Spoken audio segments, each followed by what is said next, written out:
Nous voici donc à notre tour invités dans cette Assemblée à contribuer au grand débat national, et ce ici, sur la transition écologique. Alors j'ai imprimé le questionnaire que vous avez distribué aux Français et j'en lis la première question. Quel est aujourd'hui pour vous le problème concret le plus important dans le domaine de l'environnement? Entre parenthèses, une seule réponse possible. A, la pollution de l'air. B, les dérèglements climatiques, crues, sécheresses. C, la biodiversité et la disparition de certaines espèces.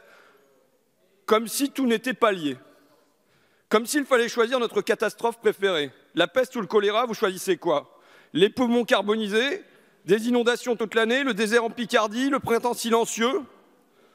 Alors, j'ai coché autre et j'ai précisé, pour moi, le problème le plus important, c'est que la politique ne soit plus menée par les lobbies de la chimie, les lobbies du pétrole, les lobbies de l'agro-industrie. J'ai un peu débordé. Je vais passer à la deuxième question. Que faudrait-il, selon vous, pour apporter des réponses à ces problèmes? Il y a 3 lignes. Bon. Alors là, pardonnez-moi, mais en 3 lignes, je ne peux pas. Même avec un esprit synthétique, je ne peux pas. Je vais vous dire ce qu'il faut faire, et à mon avis, surtout, ce qu'il ne faut plus faire. Je me trouvais dimanche soir à Strasbourg, avec des opposants au grand contournement ouest, une autoroute de plus, et j'avais rencontré déjà Philippe, un agriculteur, qui avait témoigné ainsi. La semaine dernière, j'ai encore cueilli des mirabelles ici. Et le samedi, nous avons vendu ces fruits sur le marché de Strasbourg.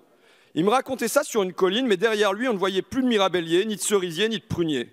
Juste des arbres coupés, des souches arrachées et du béton désormais. Ces bois accueillaient des oiseaux, le pic cendré, une espèce menacée, le grand hamster d'Alsace, espèce protégée, ou encore l'alouette des champs en chute libre. Vous auriez pu l'éviter. Vous pouvez encore l'arrêter, mais non, vous avez appuyé Vinci. Je suis passé la semaine dernière à Saint-Père-de-Ré, c'est dans votre coin, hein, monsieur de Rugy.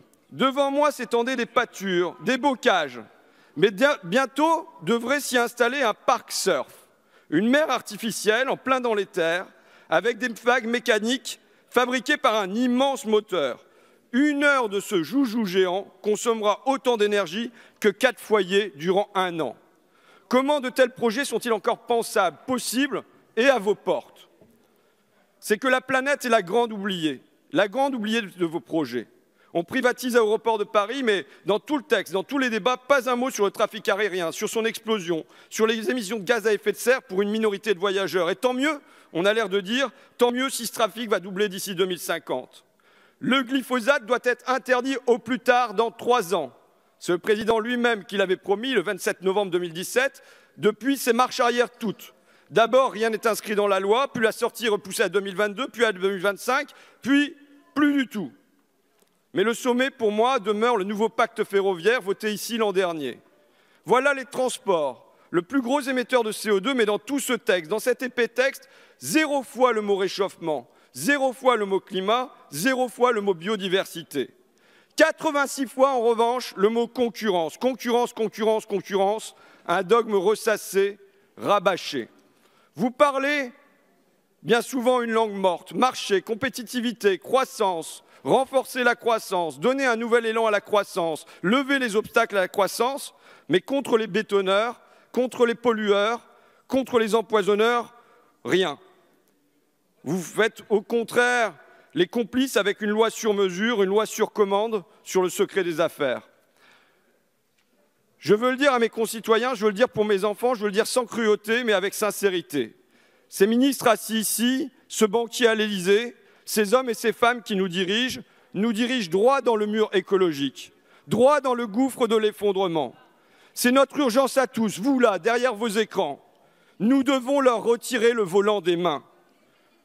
Nous devons changer de direction. Nous devons appuyer sur le frein. Et je ferai volontiers mien la devise de GB dans le 01.